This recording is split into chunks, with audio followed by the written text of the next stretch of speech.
The radio was playing some forgettable pop song when I turned onto Maple Street, my mind already shifting from work mode to home mode the way it did every evening at 6:47 p.m. 14 years of the same commute had trained my body to relax as I approached our quiet suburban neighborhood, shoulders dropping, jaw unclenching, the day's warehouse tensions bleeding away with each familiar landmark. But tonight, the street was wrong. Red and blue lights strobed against the twilight sky, painting our neighbors' pristine lawns in harsh emergency colors. Police cars lined the curb like a military convoy, their radios crackling with static and coded numbers I couldn't decipher. An ambulance sat in the middle of the street, rear doors flung wide, paramedics moving with urgent efficiency around a stretcher. My house, our house, was the center of it all. Yellow tape fluttered around our property like party streamers from hell. A uniformed officer stood guard by our front gate, arms crossed, face impassive. On the curb, where visitors usually parked, a luxury sedan was engulfed in orange flames, black smoke billowing into the darkening sky while firefighters aimed their hoses at the inferno. I pulled into the driveway and killed the engine, muscle memory operating while my brain struggled to process the scene. This had to be some mistake, some accident involving our neighbors that just happened to spill onto our property. Claire was probably inside watching through the curtains, as shaken and confused as I was. The officer by the gate stepped forward as I approached, one hand resting casually on his belt. "Sir, you need to stay back from the scene." I pulled out my wallet to show him my license. "This is my house, Jason Miller. I live here. What happened? Is my wife okay?" The officer studied my ID with more attention than seemed necessary, comparing my face to the photo twice. "She's inside, sir. Detective Morrison will want to speak with you." He led me past the tape, and I caught a glimpse of the paramedics loading someone into the ambulance. A man, face bloodied and unconscious, wearing an expensive suit that was now torn and stained. I'd never seen him before in my life. Detective Morrison appeared beside me, a tired-looking woman in her 40s with sharp eyes that seemed to catalog my every reaction. "Do you know this individual, Mr. Miller?" "No, never seen him." "Who is he? What happened here?" I asked. She didn't answer directly. "Where have you been this evening, sir?" The questions felt surreal, like being asked to prove my innocence of something I didn't even understand yet. "Work. Riverside Logistics. I manage the evening shift prep crew. I left at 6:30, same as always. There's cameras, time cards, witnesses." She was writing in a small notebook, not looking at me. "We'll need those details." Then she continued. "Your wife says this man was a friend who came by unexpectedly. Says someone attacked him outside your house and set his car on fire. Any idea who might want to do something like that?" The ground felt unsteady beneath my feet. Claire had never mentioned having male friends I didn't know. In 12 years of marriage, she'd never had unexpected visitors of any kind. She was too particular about the house being clean, too scheduled in her routines. "I don't understand. Claire doesn't really have friends over without planning it days in advance. She's very organized about social things." Detective Morrison's eyebrows rose slightly. "Organized?" "She likes to prepare, cook special meals, clean the house thoroughly. Having someone just drop by would stress her out."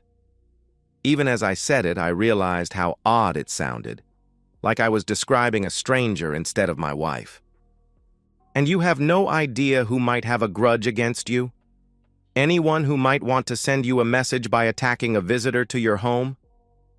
The implication hit me like cold water. They thought I did this. They thought I came home, found some man at my house, and beat him unconscious before torching his car. The absurdity of it would have been laughable if not for the detective's completely serious expression. "Detective, I've been at work since 2 o'clock this afternoon. I supervise a crew of 8 guys who can verify that. I've got time cards, security footage, probably 20 witnesses who saw me on the warehouse floor when this happened." She nodded, making more notes. We'll need to verify all of that, of course. In the meantime, I need you to understand that this is an active crime scene. We'll need to process the house and surrounding area. Can I see Claire? I asked. For the first time, Morrison's expression softened slightly.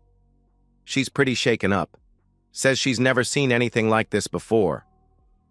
I followed her inside, past more officers taking photographs and collecting evidence. Our living room had been turned into an interview station, with notebooks and recording equipment spread across Claire's antique coffee table. The air smelled like smoke from the burning car outside. Claire sat on our couch wrapped in a police blanket, her makeup streaked down her cheeks, hands trembling as she held a cup of coffee. When she saw me, fresh tears started flowing.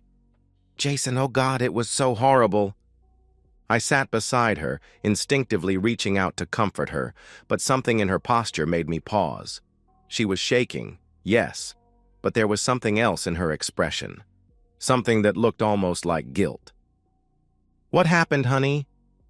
Who was that man? I asked. She spoke quickly, too quickly. I don't know. I mean, he was just a friend. Someone I met at the gym, David something. He stopped by to see if we wanted to join his book club. A book club? Claire hadn't read anything longer than a magazine article in the entire time I'd known her. Detective Morrison was watching our interaction carefully, taking notes about our body language, our words, the way Claire avoided eye contact when she spoke. I could feel the weight of their suspicions settling around me like a net, and the worst part was that I couldn't even blame them. If I were investigating this scene, I'd suspect the husband too. The fire department has the car fire under control, Morrison said. We'll need to keep the scene cordoned off overnight while our forensics team processes everything. Mr. Miller, you're free to enter your home, but please understand that you remain a person of interest in this investigation. A person of interest. The phrase echoed in my head as the detective gathered her equipment and prepared to leave. Outside, the ambulance was pulling away with its broken passenger, and the fire department was hosing down the smoldering remains of the luxury sedan. I was free to enter my own home, but nothing would ever be the same. The front door closed behind the last police officer at 11:30 p.m., leaving Claire and me alone in our house for the first time since the chaos began. The silence felt heavier than the earlier commotion. No radios crackling, no boots on hardwood floors, no authoritative voices discussing evidence and witness statements. Just my wife and me, and the elephant in the room that was growing larger by the minute. Claire had shed the police blanket and was now pacing between the kitchen and living room, wringing her hands and muttering fragments of sentences. I can't believe this happened. Poor David. Who would do such a thing? David. She'd said his name 3 times now, each time with a familiarity that contradicted her claim of barely knowing him. My voice came out calmer than I felt, carrying the same tone I used at work when dealing with problem employees. Sit down, Claire. We need to talk. She perched on the edge of our leather armchair, the one that faced away from the couch, the first time I could remember her choosing not to sit beside me when we were alone. Her mascara had been repaired sometime during the police interviews, but her lipstick was completely gone, and I found myself wondering when exactly she'd lost it. Tell me about David, I asked. I already told you, and the police. He's just someone from the gym who... What's his last name? I asked. The question hung in the air. Claire's mouth opened and closed like a fish, her eyes darting toward the window where the burnt car's skeleton was still visible in the streetlight. Davidson. David Davidson. What gym? I questioned. What? She asked. You've belonged to Fitness Plus for 3 years. I've picked you up there dozens of times. Which trainer is David? What classes does he teach? Her face was crumbling now, the careful composure she'd maintained for the police dissolving into something raw and desperate. He's not a trainer. He's just a member who... Claire. I leaned forward, keeping my voice level. I've seen the credit card statements. You haven't been to the gym in 6 months. The silence that followed was deafening. Outside, a neighbor's dog barked once and went quiet. The refrigerator hummed in the kitchen. Claire's breathing became shallow and quick, like she was having a panic attack. "Jason, I can explain." She tried to reply, but I stopped her. "Can you? Because I've been trying to understand this evening and nothing makes sense. A stranger shows up at our house, a stranger driving a $60,000 BMW, and gets beaten half to death in our driveway. His car gets torched. The police think I did it, and my wife claims she barely knows the victim." The words exploded out of her, high-pitched and desperate. "I don't know who hurt him. I was inside when it happened. I heard shouting and glass breaking, and when I looked out the window, David was on the ground and his car was on fire. I called 911 immediately." "What was he doing here, Claire?" I asked. She wrapped her arms around herself, rocking slightly. He wanted to talk. About things. Personal things." The truth was there in the spaces between her words, in the way she couldn't meet my eyes, in the guilty slump of her shoulders. My wife, the woman I'd shared a bed with for 12 years, who knew how I liked my coffee and which side of the sink I preferred to shave in, had been a stranger in our home. The rage that swept through me was clean and cold, like stepping into an Arctic wind. Not the hot, explosive anger of a moment, but something deeper and more permanent. A fundamental shift in how I saw Claire, our marriage, the last decade of my life. "How long?" I asked. "Jason, please," she protested. "How long have you been sleeping with him?" I pressed. Her face crumpled completely then, tears flowing freely as the last of her lies fell away. 6 months. But it didn't mean anything. It was just, I was lonely, and you work so much, and he made me feel...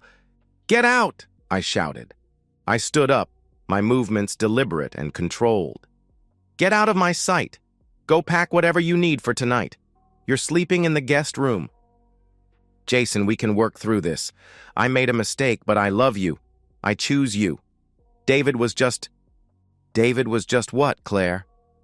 Just a mistake that required 6 months of lying to my face?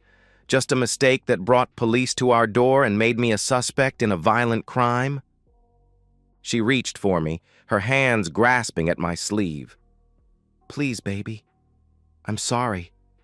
I'm so sorry. I'll never see him again. I'll do anything to make this right."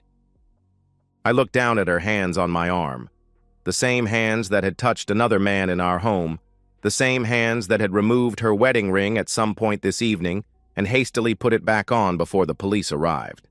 The evidence was there in the slight indentation on her finger, the tan line that didn't quite match. "I'm calling Patricia in the morning," I said, referring to the lawyer who drafted our prenuptial agreement 12 years ago. "I'm enforcing every clause of our prenup. You signed it, Claire. You agreed that infidelity would result in forfeiture of spousal support, division of assets, everything." The color drained from her face. "You can't be serious." "I've never been more serious about anything in my life." She stood there for a long moment, swaying slightly, looking like she might collapse. Then, without another word, she walked upstairs. I heard her moving around in our bedroom, opening drawers and closets, the sound of clothes being stuffed into a suitcase.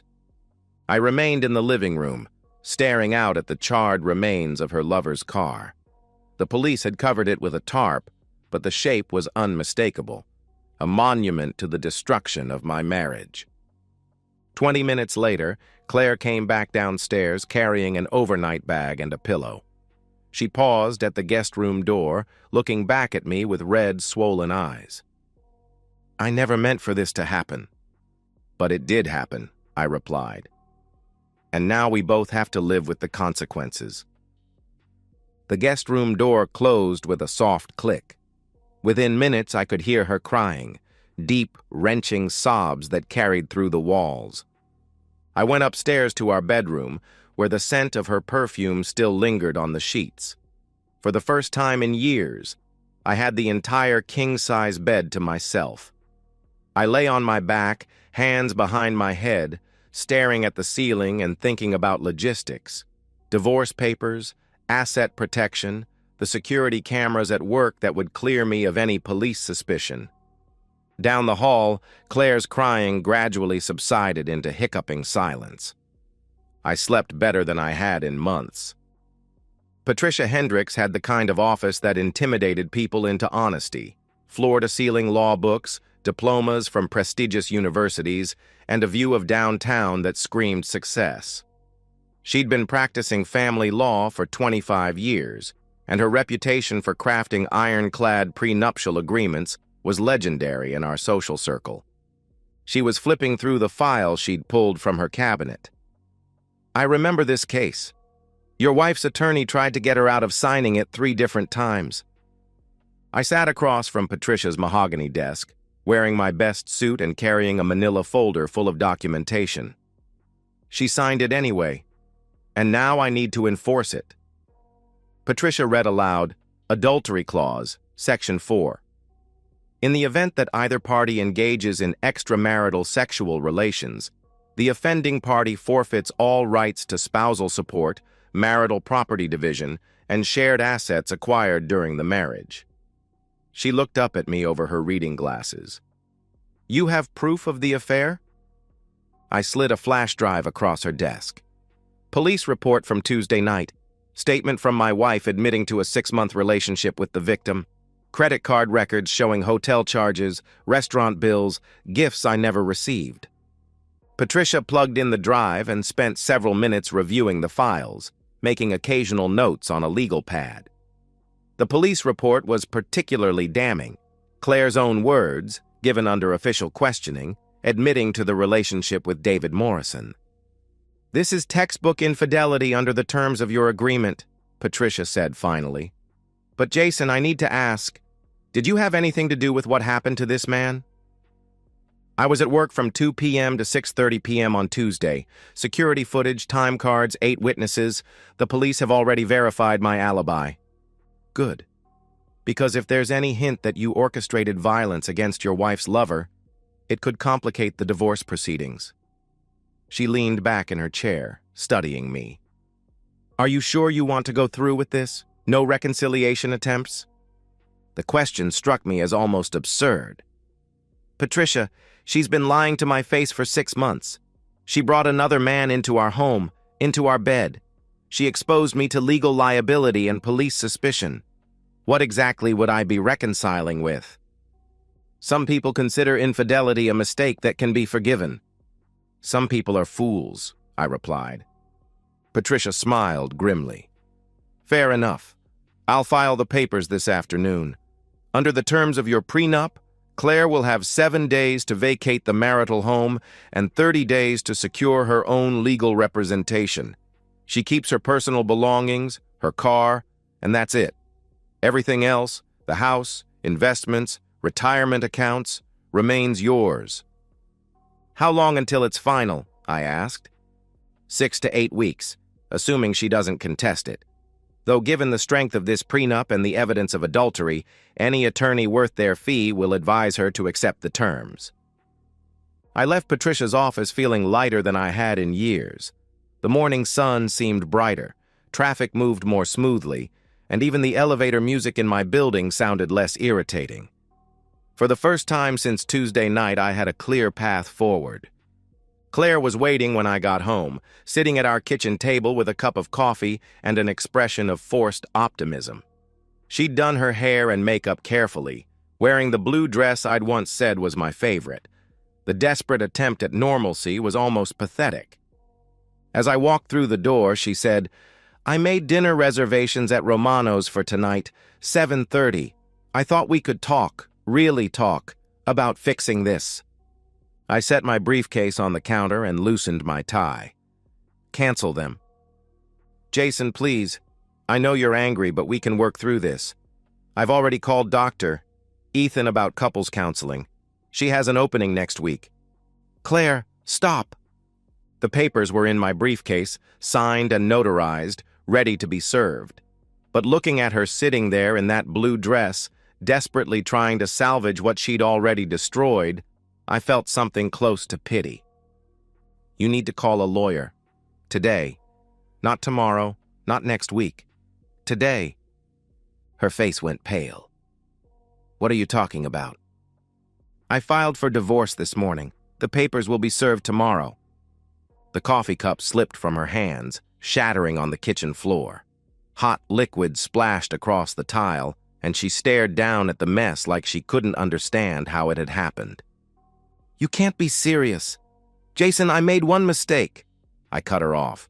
You made the same mistake every day for 6 months. She was crying again, but these weren't the broken sobs from Tuesday night. These were angry tears, desperate and manipulative. Fine, fine. Divorce me. But you can't just throw me out with nothing. I gave you the best years of my life. You gave me 12 years of lies. And according to our prenup, infidelity means you get nothing. The transformation was instantaneous. The tears stopped, her face hardened, and for a moment I saw the person she really was underneath all the performance. You bastard.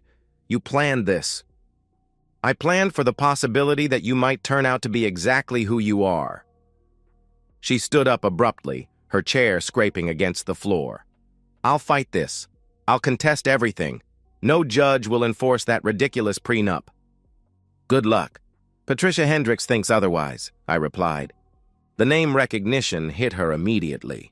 Patricia had a reputation in our social circle, and Claire knew exactly what it meant that I'd retained her services. I need time to think, Claire said, backing toward the staircase. This is all happening too fast. Take all the time you need. You have 7 days to move out. She stopped at the bottom of the stairs, gripping the banister. What about the police investigation?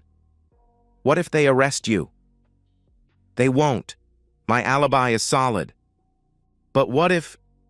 I cut her off. Claire, I didn't hurt your boyfriend, but I'm not going to let his problems become my problems any longer than they already have. She went upstairs without another word. An hour later, I heard her on the phone, probably calling her sister or her mother, spinning some version of events that painted her as the victim. Let her. By tomorrow, the whole story would be academic. I ordered Chinese takeout and ate dinner alone at the kitchen table, reading through Patricia's preliminary asset inventory. The house, the investments, the retirement accounts, all of it would remain mine.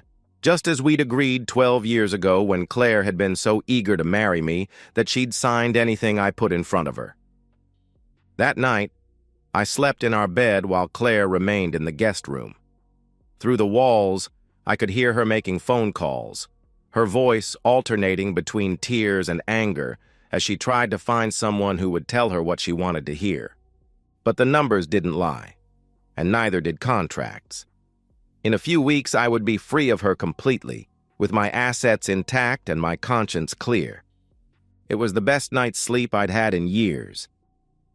The police station interview room was exactly what you'd expect. Fluorescent lights, metal table, chairs that had seen better decades. Detective Morrison sat across from me with a thick file and a tape recorder, going through my timeline for the 3rd time in 4 days. So you left work at 6:30 p.m. on Tuesday, she said, consulting her notes. Your supervisor confirms this. Security footage shows you badging out at 6:32 p.m. That's right, I replied. Drive straight home? She asked. Straight home. Same route I take every day. She flipped through several pages.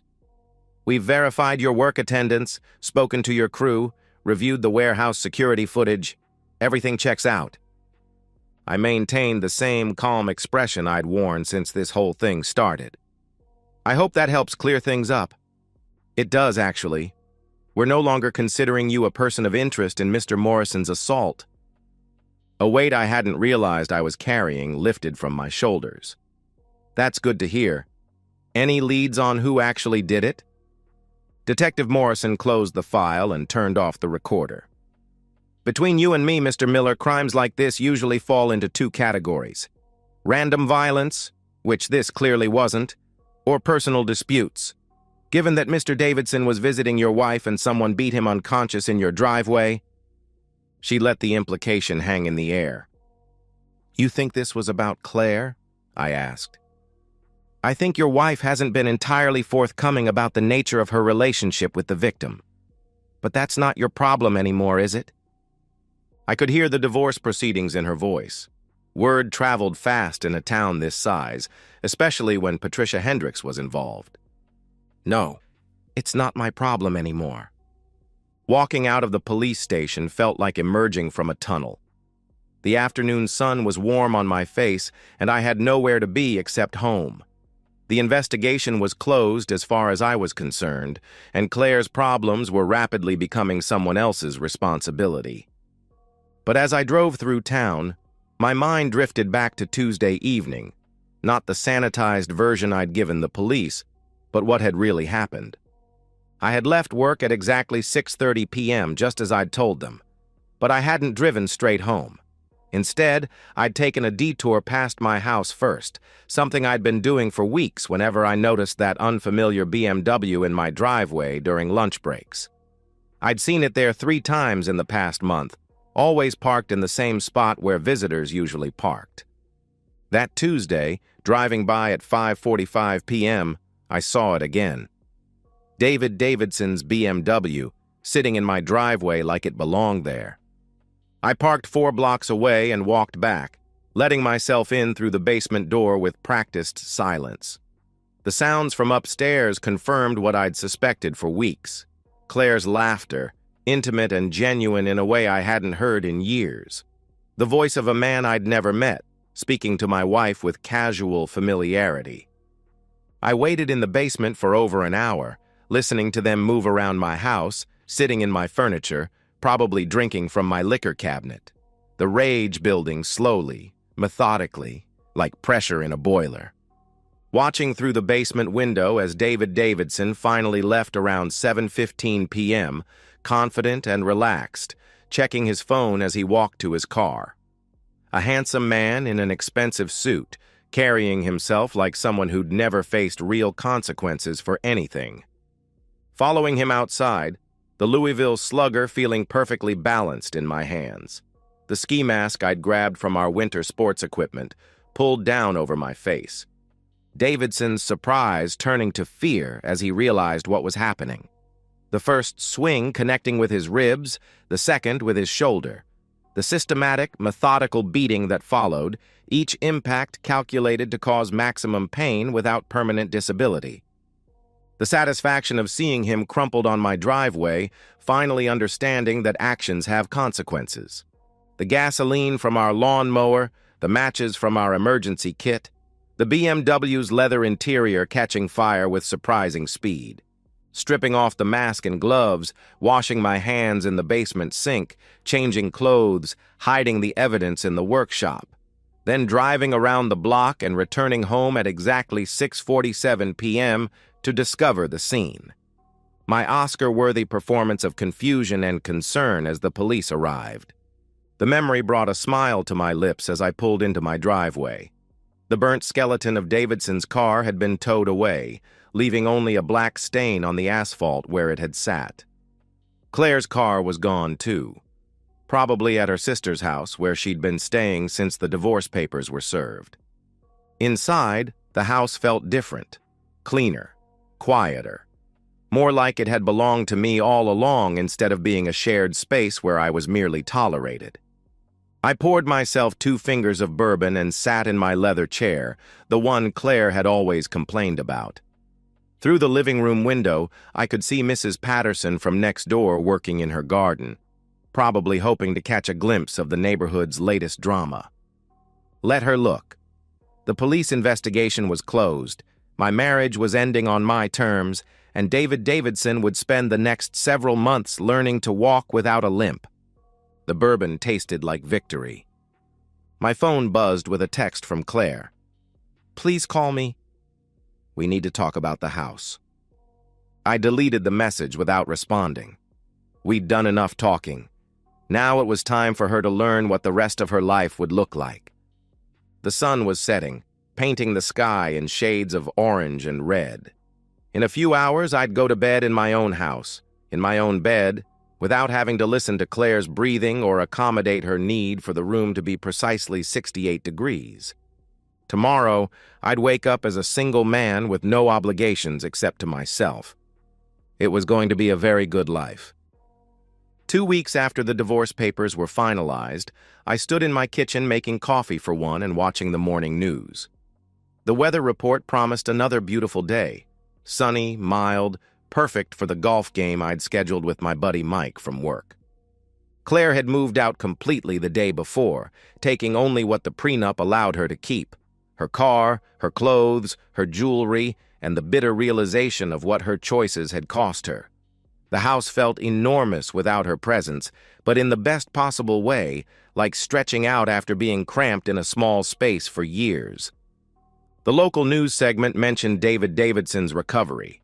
He'd been released from the hospital with a walking cast and several pins in his ribs, facing months of physical therapy. The police had officially closed the case, citing lack of evidence and suspects. The reporter mentioned that it was likely a random act of violence, possibly a robbery gone wrong. I smiled into my coffee mug. Mike picked me up at 9, and we spent the morning at Riverside Country Club, where I'd maintained my membership throughout the marriage despite Claire's complaints about the expense. She'd always seen it as frivolous, but now I understood it had been an investment in my post-divorce social life. As we walked to the 10th tee, Mike said, "You seem different. Lighter, I guess. 12 years of dead weight will do that to a man." "Any regrets?" he asked. I considered the question as I lined up my shot. "About the divorce? None. About waiting this long to do it? Plenty." The ball sailed straight and true, landing exactly where I'd aimed. Everything in my life felt that precise now, controlled, intentional, mine. We had lunch at the clubhouse, where several acquaintances stopped by our table to offer condolences about my marriage and congratulations about my freedom. Word had gotten around about Claire's affair and the terms of our divorce. In our social circle, adultery was still considered a serious breach of trust, and the consensus seemed to be that I'd handled the situation with appropriate dignity. Over his sandwich, Mike said, "I heard she's staying with her parents." "Temporarily. The prenup gave her 60 days to find permanent housing." "That's rough," he replied. "That's consequences," I replied. Mike nodded approvingly. He'd been through his own messy divorce 5 years earlier, but without the protection of a prenup. His ex-wife had taken half of everything and still collected alimony. "You always were the smart one," he said. That afternoon, I came home to a house that was entirely my own. No compromises on furniture placement, no arguments about the thermostat, no need to accommodate anyone else's schedule or preferences. I could eat what I wanted, watch what I wanted, go to bed when I wanted. The freedom was intoxicating. I'd heard through mutual friends that Claire was struggling, living with her parents at 34, facing the reality of rebuilding her life from scratch with no financial cushion and a reputation damaged by her affair. Some of our former friends had expressed sympathy for her situation, but most had sided with me once the full story came out. David Davidson, according to the same gossip network, had ended their relationship immediately after getting out of the hospital. Apparently, the reality of being beaten nearly to death had cooled his enthusiasm for sleeping with married women. I felt no guilt about any of it. Claire had made her choices, and Davidson had made his. I'd simply ensured that those choices carried appropriate consequences. That evening, I made myself a perfect dinner. Steak cooked exactly how I liked it. Wine from the bottle Claire had always said was too expensive for weeknight drinking. Dessert I didn't have to share. I ate slowly, savoring each bite and the silence that surrounded me. As I was cleaning up, my phone rang. Claire's number appeared on the screen, but I let it go to voicemail. Whatever she wanted to say, I wasn't interested in hearing it. Our business was concluded. The voicemail was 3 minutes of tears and pleading, asking for another chance, promising she'd learned her lesson, begging me to reconsider the divorce terms. I deleted it without listening to the whole thing. At 10 o'clock, I went upstairs to my bedroom, not our bedroom, just mine now, and got ready for sleep. The king-size bed stretched out before me like an ocean of possibility. I could sleep diagonally if I wanted to, or spread out like a starfish, or pile all the pillows on one side. Instead, I lay on my back in the center of the bed, hands behind my head, and stared at the ceiling. The house was perfectly quiet, except for the subtle sounds of settling wood and the distant hum of the refrigerator downstairs. No crying from the guest room. No passive-aggressive sighs about something I'd supposedly done wrong. No pretending to be asleep when Claire wanted to discuss her feelings about our relationship. Just peace. I thought about Davidson, probably lying in his own bed with his injuries throbbing, wondering who had beaten him and why. I thought about Claire, crying into her childhood pillow while her parents whispered about what a disappointment she'd become. I thought about the life I was going to build from here. Travel, hobbies, maybe eventually dating someone who understood loyalty and commitment. The future stretched ahead of me like an open road. Outside, the neighborhood was settling into its nightly rhythm. Dogs being walked, porch lights turning on, families going through their bedtime routines. Normal people living normal lives, most of them never having to deal with the kind of betrayal I'd endured. But I'd handled it perfectly, methodically, with the same attention to detail I brought to everything else in my life. The police investigation was closed.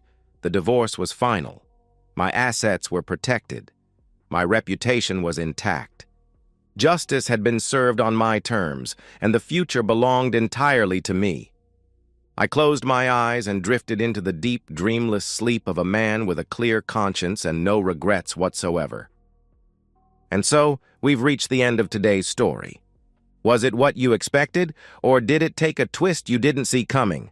I'm curious to hear your thoughts. Share them in the comments below, and let's get a conversation going. If this story kept you hooked, make sure to hit that like button. And if you're new here or just haven't subscribed yet, now's the perfect time to join our community. I bring you fresh, captivating stories every day, so click that subscribe button and turn on notifications so you never miss out. Thanks for watching, and I'll see you in the next one.